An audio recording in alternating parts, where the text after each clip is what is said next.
My family mocked me for being a starving artist at the reunion. Still drawing cartoons? My sister laughed. Little did they know, I'm the CEO of the animation studio that just bought their company. I adjusted my simple black dress in the mirror of my penthouse apartment, deliberately choosing the plainest outfit in my closet. The standard issue MacBook I'd bought specifically for family visits sat on my desk, its screen displaying a few basic digital art pieces. Nothing too impressive, nothing that would hint at the empire I'd built. The invitation to the Morrison family reunion sat on my kitchen counter, its gold embossing catching the morning light. Hosted, as always, at my sister Diana's mansion in the Hamptons. Join us for a celebration of family success, the card proclaimed, making me wonder if they'd ever celebrate any of mine. My phone buzzed. A message from my CFO about our latest acquisition. Contracts are ready, Maya. Morrison Text Board just approved the sale. They have no idea Dreamscape Animation Studios is the buyer. I smiled, tucking the phone into my purse. 10 years of carefully hiding my success was about to pay off in the most satisfying way possible. The drive to the Hamptons gave me time to reflect on how I'd gotten here. Growing up in the Morrison family meant one thing. Business was everything. My father, James Morrison, had built Morrison Tech from the ground up, turning it into a respected name in enterprise software. My sister Diana had followed perfectly in his footsteps, getting her MBA from Harvard and rising through the company ranks. And then there was me, the disappointment, the daughter who spent her time doodling in notebooks instead of studying business strategies. Art isn't a career, Maya, my father would say, his voice heavy with disapproval. It's a hobby at best, a distraction at worst. I remember the day I told them I was majoring in animation at art school instead of accepting my place at Wharton. The silence in our dining room was deafening. You're throwing your life away, Diana had said, while our mother quietly dabbed at her eyes with a napkin as if I just announced a terminal illness. What they didn't know, what I never told them, was that I'd also been taking night classes in business administration. While they thought I was wasting time at art school, I was actually building the foundation for something bigger than they could imagine. My first animated short film won a student competition. The prize wasn't much, $5,000 and some industry recognition, but it was enough to start. I used the money to hire 2 other artists working out of my tiny apartment to create content for small businesses. That's when I discovered something interesting. The corporate world was desperate for good animation. Training videos, marketing materials, product demonstrations. There was a huge market for high-quality digital content and very few studios that could deliver it professionally. Within 2 years, my little team had grown to 15 people. We incorporated as Dreamscape Animation Studios with me using my middle name, Phoenix, on all the paperwork. Maya Phoenix, not Maya Morrison, became the name behind what would grow into one of the most innovative animation studios in the country. The family never knew, of course. To them, I was still just Maya, the struggling artist who occasionally sold a digital piece online or did freelance work for local businesses. Every time they asked about my career, I gave them just enough information to maintain the illusion.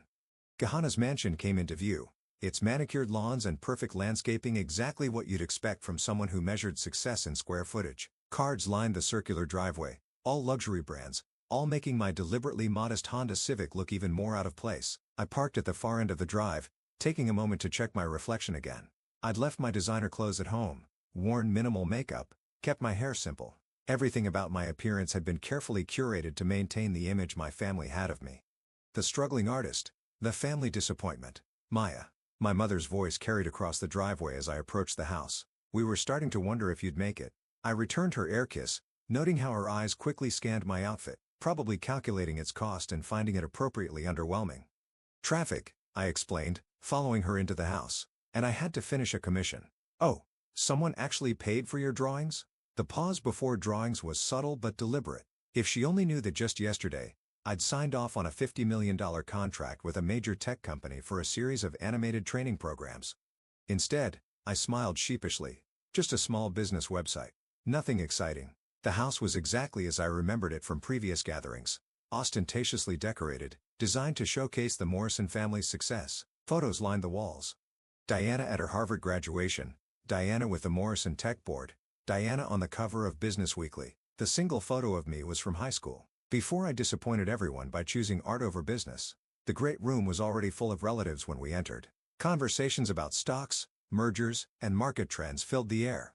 My cousin James was holding court near the fireplace, talking about his hedge fund's latest acquisition. Aunt Patricia was showing off photos of her son's new startup. And there, in the center of it all, was Diana, perfectly coiffed in what I recognized as a 12,000 Oscar de la Renta dress. Maya, she called out, her voice carrying that familiar note of condescension. "I'm so glad you could take time away from your art to join us." She embraced me briefly, careful not to wrinkle her dress. "You look," she paused, searching for a diplomatic word, "comfortable." "Thanks," I said, pulling at my Target dress self-consciously, playing the part she expected.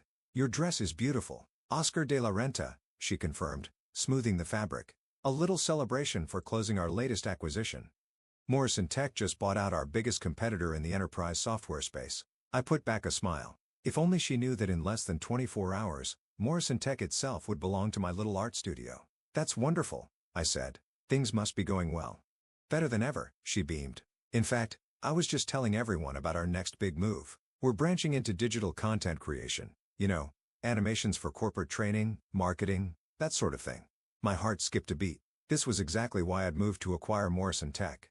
They were planning to enter my territory, potentially becoming a major competitor. Instead, they were about to become part of my empire. Not that Diana knew that yet. "Animation?" I asked innocently. "That sounds complicated." Diana laughed, the sound carrying across the room. "Oh, Maya. It's all business strategy. The actual drawing part is just technical work. We'll hire people for that." People like she gestured vaguely in my direction. "Well, other relatives had drifted over, drawn by Diana's laugh. "Still drawing cartoons, Maya?" my cousin James asked, not bothering to hide his smirk. My fund is always looking for administrative assistants if you want a real job." "Thank you," I said quietly, "but I'm doing okay with my art, okay?" Diana raised an eyebrow. "Is that why you're still driving that old Honda? Still living in that tiny apartment?" They had no idea that I owned the entire building where my tiny apartment was located or that my car collection included a Porsche and 2 Teslas. The Honda was just for family visits. "I get by." I shrugged. "Not everyone needs a mansion. Getting by isn't the same as succeeding." My father's voice came from behind me. I turned to find him watching me with that familiar look of disappointment. "Diana's latest deal is worth more than you'll probably make in your entire life drawing pictures." I felt a flash of anger that pushed it down. In less than a day, they would all learn just how wrong they were. The contracts were signed, the press release written. By this time tomorrow, Maya Phoenix would be revealed as the CEO of Dreamscape Animation Studios and the new owner of Morrison Tech. But for now, I just smiled and excused myself to get a drink. Let them have their moment of superiority. Let them believe what they'd always believed about me. After all, revenge is an art form too. The family reunion dragged on into evening, each hour bringing a new opportunity for my relatives to remind me of my perceived failures. I kept checking my phone, watching as messages from my executive team confirmed that everything was in place for tomorrow's announcement. Press release approved by legal. New York Times exclusive secured. Board transition documents ready for signing. I was standing by the floor-to-ceiling windows, watching the sun set over Diana's perfectly manicured garden. When my father approached, he held a glass of his favorite scotch, the same brand I had a case of in my office, though he didn't know that. "Maya," he said, his voice carrying that perpetual note of disappointment, "your mother and I have been talking." I braced myself. These conversations never ended well. "Diana's new digital content division will need artists," he continued. "Basic level stuff. Nothing too creative, but it would be steady work, benefits, a real salary." He emphasized real as if what I did wasn't real work. "She's willing to give you a chance despite your limited business experience." I took a sip of my champagne to hide my smile. If he only knew that my company's annual revenue was nearly triple what Morrison Tech made in digital services. "Thank you, Dad, but I'm okay with my freelance work." He sighed heavily. "Maya, you're 32 years old. Don't you think it's time to stop playing around with drawings and join the real world? Look at your sister. She's made something of herself." Through the window's reflection, I could see Diana holding court among our relatives, probably sharing another story of her business triumphs. She'd always been good at that, making sure everyone knew exactly how successful she was. "I know you think art is just playing around," I said carefully, "but there's more to it than you realize." "Is there?" He gestured at my simple dress, my unassuming appearance, "because from where I stand, all I see is wasted potential. You could have gone to Wharton, could have been part of Morrison Tech's legacy. Instead, you chose to throw it all away for what? Digital doodles." The words stung even after all these years, even knowing what I knew. Actually, I started almost ready to tell him everything. But my phone buzzed again. A message from my COO. "Morrison Tech board members all confirmed for tomorrow's 9 a.m. meeting." They have no idea what's coming. I swallowed my confession. Less than 12 hours. I could wait that long. "Actually, what?" my father prompted. "Nothing," I said. "You're right. I made my choices." He shook his head and walked away, leaving me to watch the final rays of sun disappear behind the trees. Across the room, I heard Diana's laugh ring out again. Maya's always been different, she was saying to our Aunt Patricia. Some people just aren't cut out for real success. At least she's finally accepting the hand-up we're offering. I checked my watch. 7:30 p.m. In less than 14 hours, everything would change. The rest of the evening passed in a blur of subtle jabs and condescending offers of help. Cousin James offered to teach me basic business accounting. Aunt Patricia suggested her daughter could help me build a proper website for my little art business. Even my mother got in on it, quietly showing me job listings for graphic design positions at local marketing firms. Through it all, I maintained my facade of quiet resignation, playing the role of the struggling artist they all expected me to be. But inside, I was counting down the hours. Finally, as the party wound down, Diana cornered me by the coat check. "I hope you'll seriously consider Dad's offer," she said, her voice dripping with folks' concern.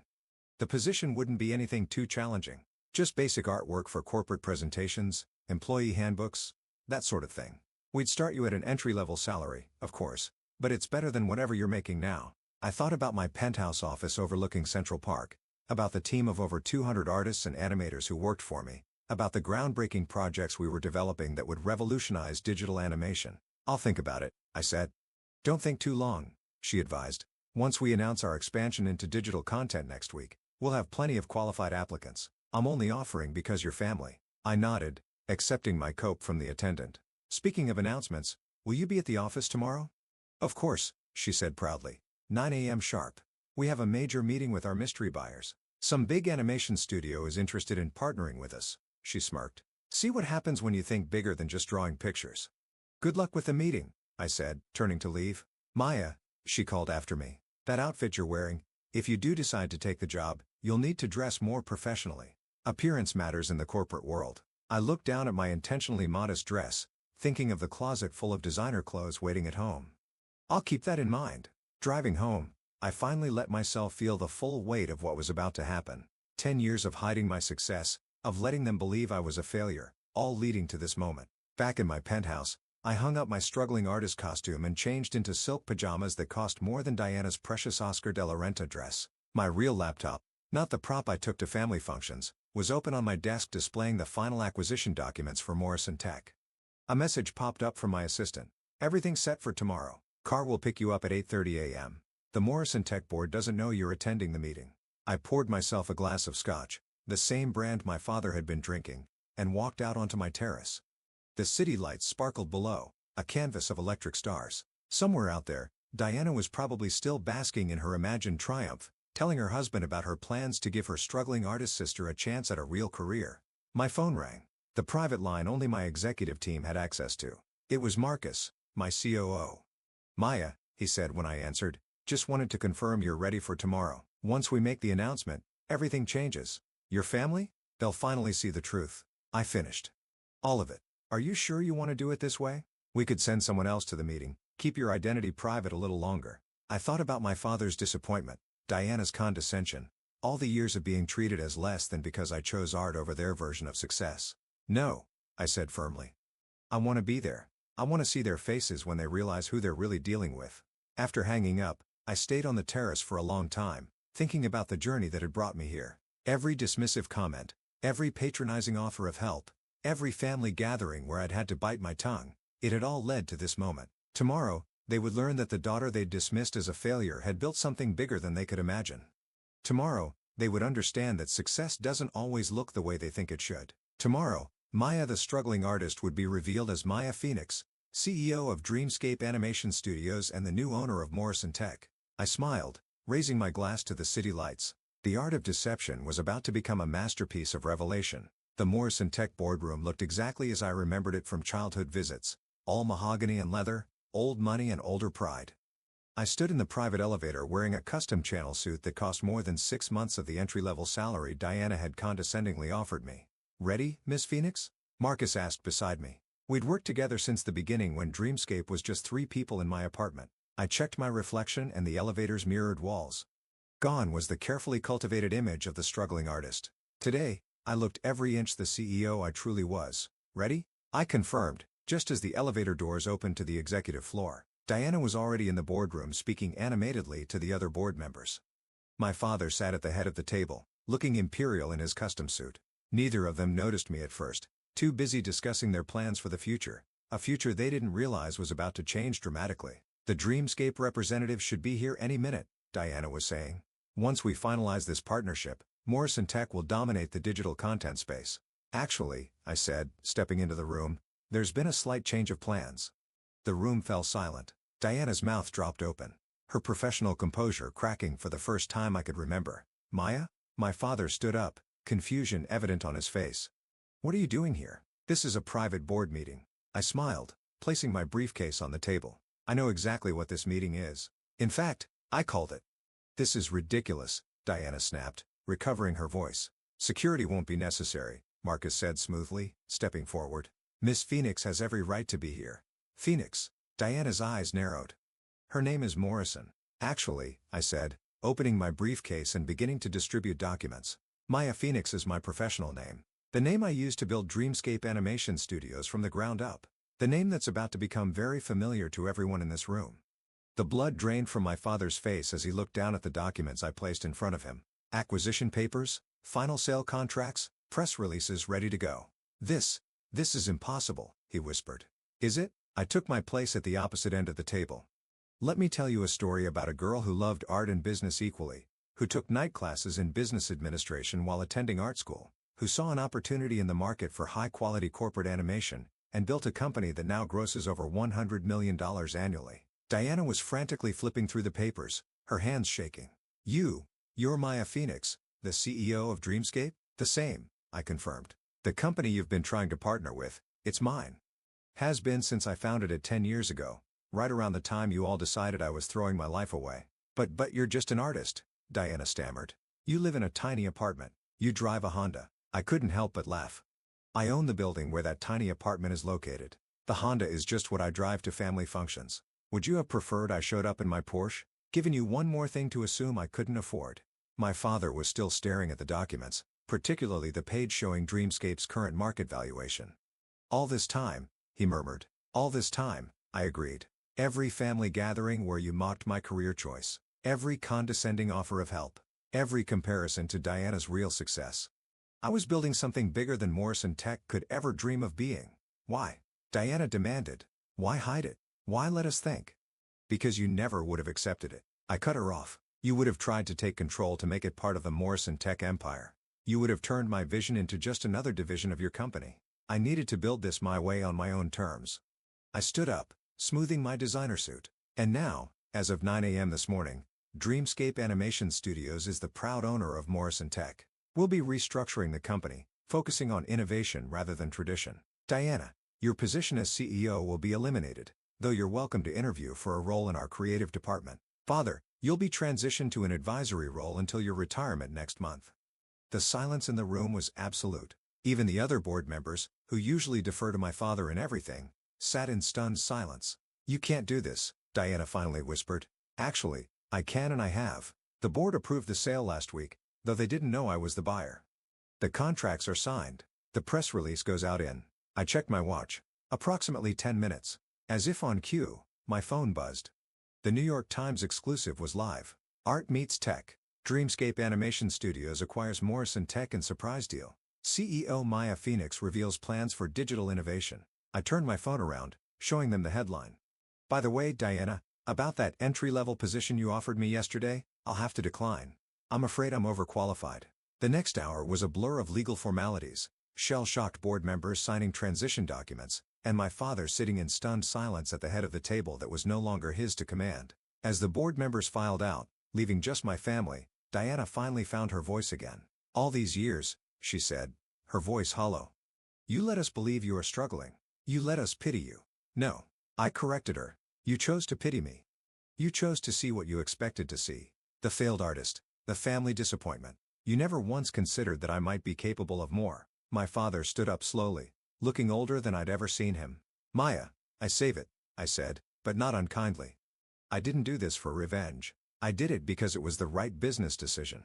Dreamscape needs Morrison Tech's infrastructure to expand, and Morrison Tech needs our innovation to survive in the modern market. I gathered my things, preparing to leave. There will be a family dinner tonight at La Bernardine to formally announce the merger. I trust you'll both be there. They nodded mutely. Good. Oh, and Diana? I paused at the door. To dress professionally, appearance matters in the corporate world after all. The ride back to my office was quiet. Marcus knew me well enough to let me process everything in silence. It wasn't until we were at my penthouse office overlooking the city that he spoke. Feel good?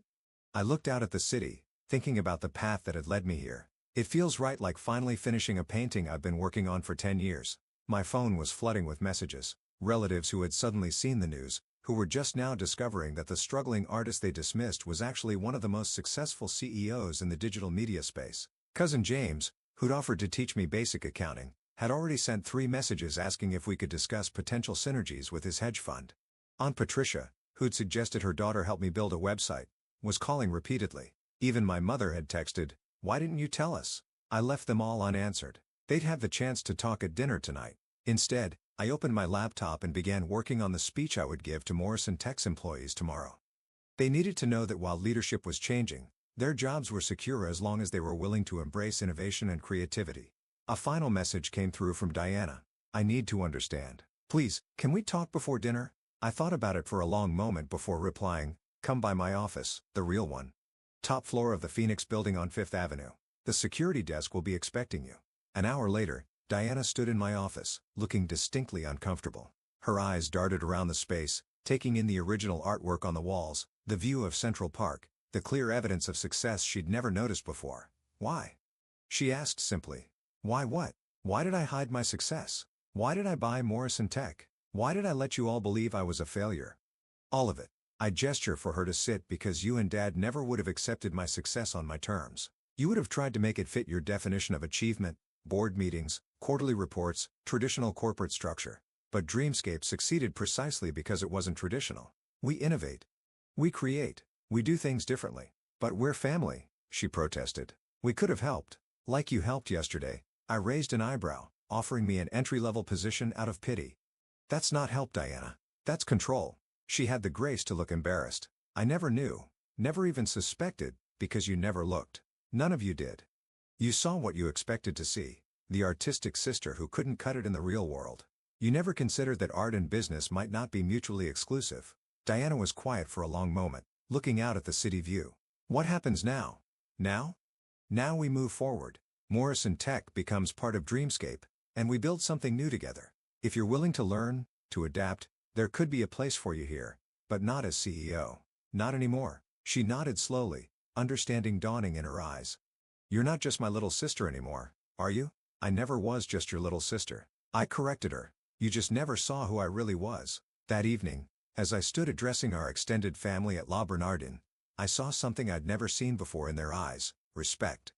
Not pity, not condescension, but genuine respect. To new beginnings, I raised my glass, and to the art of success. Later that night, back in my penthouse, I opened my old sketchbook, the one I carried through art school, filled with the early concepts that would become Dreamscape's first projects. On the final page, I'd written a quote that had guided me through all these years: "The greatest art lies in hiding your mastery until the perfect moment of revelation." I smiled, closing the book. My masterpiece was finally complete.